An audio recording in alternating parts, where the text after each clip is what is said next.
This is Iris Buenavides. Lavender Fields, I need to ask you a favor. Nang makauwi si Jasmine ay agad niyang hinat-compress yung tinadyakan ni Max dahil nagkapasa ito. Nilabas din niya yung lampi na pinambalot niya noon sa anak niya bago siya nawala at pinagmasdan niya ito na hindi niya mapigilan ang mga luha niya sa mga sandaling yan. Nang sakto namang pinuntahan siya ni Aster, kaya agad niyang sinabi na yun na lang ang naiwan sa kanya ng anak niya na tanging alaala niya at nanindigan siyang hindi siya titigil hanggat hindi niya nababawi ang kanyang anak. Pinakita naman ni Sandro kay Chief Corpus yung resulta ng mga test kay Max na madami siyang sugat sa katawan at napag-alaman niyang tao ni Vito na sakto ding dumating si Eric na agad niyang binigay kay Sandro yung nakuha niyang address ni Max at agad-agad siyang umalis na agad naman siyang hinabol ni Eric lalo't sila ang bagong magpartner. Sa gabing ding yun ay pumunta din si Jasmine sa bahay nila Max na sakto namang kakain na ang mag-ina ni Max nang makapasok siya sa compound nila. Nang sumilip si Jasmine ay saktong hawak ni Angel yung suklay niya at ginamit niya ito. Nang magkaroon siya ng pagkakataon ay kinuha niya yung suklay ni Angel na nagulat siya nang biglang dumating si Sandro kaya agad-agad itong nagtago. Pinaliwanag ni Sandro sa asawa ni Max na na-involve ang asawa niya sa isang aksidente at nakomatos pa rin ito.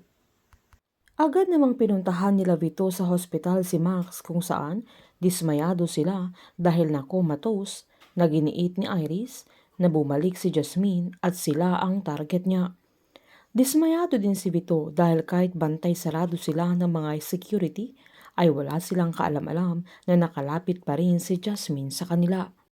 Nang kararating naman ni Eric sa labas ng bahay nila Max ay saktong lumabas si Jasmine na umakyat pa sa bakod kaya agad niyang tinanong kung sino siya lalo't nakatalukbong ito. At nang tumakbo na si Jasmine ay hinabol niya kaya nanlaban pa siya pero tinutukan siya ng baril ni Eric at nang pupusasa na siya ay nakawala ito na agad namang tumakbo si Sandro nang marinig niya sila pero hindi na nila naabutan pa si Jasmine na pinasigurado naman ni Eric na babae ang taong yun at 5'2" ang height niya at hindi naman masyadong mabigat. Sinabi naman ni Iris kay Lily na nakomatos pa rin si Max kaya pinaliwanag ng kaibigan niya na kung nasa party si Jasmine ay posibleng nakalapit siya sa kanila at delikado yun kaya hindi sila makapaniwala na magagawa yun ni Jasmine kaya pinasigurado ni Lily na alam niyang may kasama siya dahil hindi niya yun lahat kayang gawin kung mag-isa lamang ito.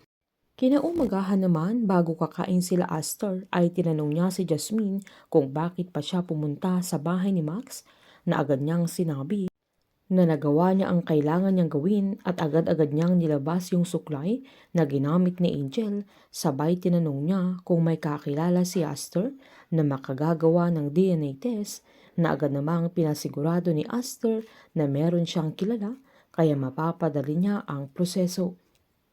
Pinuntahan naman ni Lily ang asawa niya para ipaalam ang nangyari kay Max na malaking problema ang bagay na yun na sinaadpan ng asawa niya na si Harry na ang bahala doon pero nag-alala din si Lance dahil pwede silang madamay sa pagbabalik ni Jasmine.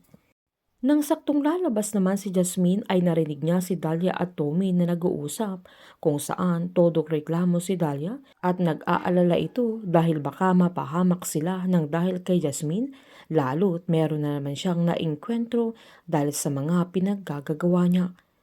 Dahil sa narinig ni Jasmine ay nagpaalam siya kay Aster na kailangan na niyang umalis sa bahay nila para sa kaligtasan nila pero hindi pumayag si Aster at sinadyang kailangan niya ito at tinuring na niyang anak si Jasmine kaya magtutulungan silang dalawa. Magugulat naman sila Jasmine nang tatawag sa Iris sa kanya upang humingi ng isang pabor. Patibong kaya ni Iris ang gagawin niya para mapatunayan niyang si Lavender Fields at Jasmine Flores ay iisang tao.